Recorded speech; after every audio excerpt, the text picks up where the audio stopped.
So we now have the sound ready, okay? If this election is going to be Trump-Biden part deux, we now know what Trump's angle is going to be, okay? He is an agent of your grievance. I get it. Let's listen to both best versions of their arguments that we've heard recently, and then we'll discuss. We'll start with Trump. They always endorse a Democrat. It's almost like an automatic reflex, and there's no reason for it, but it's a habit. It's a bad habit.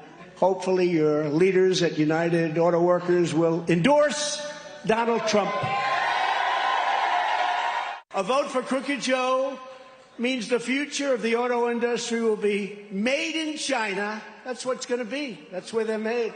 I side with the auto workers of America and with those who want to make America great again, and I always will. Okay.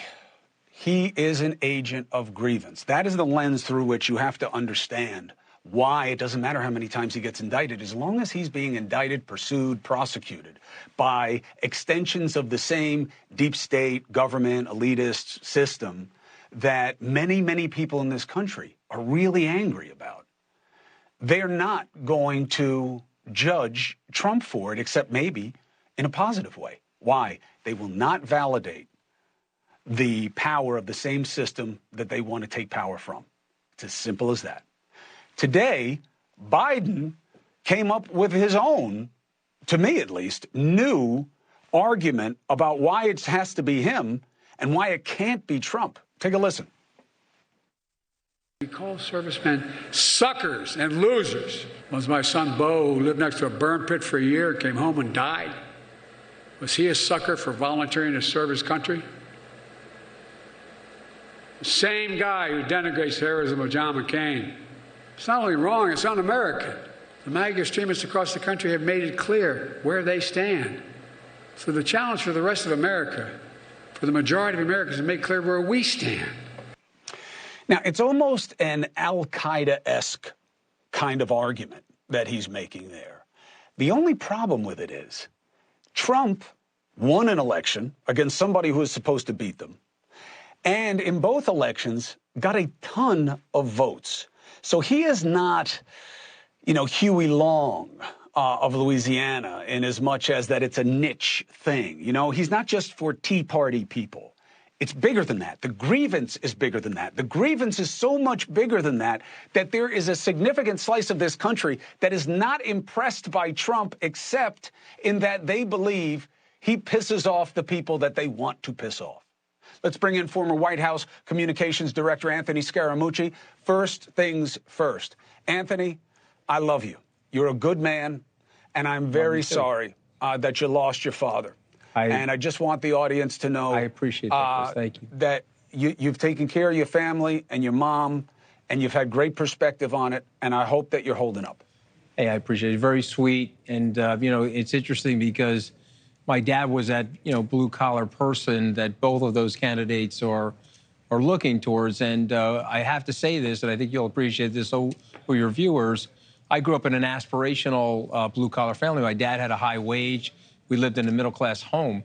But those very same people, unfortunately, have now transitioned into economically desperational. And I think there's a big dilemma in the country. There's a tug now. So there is a grievance. The grievance is real.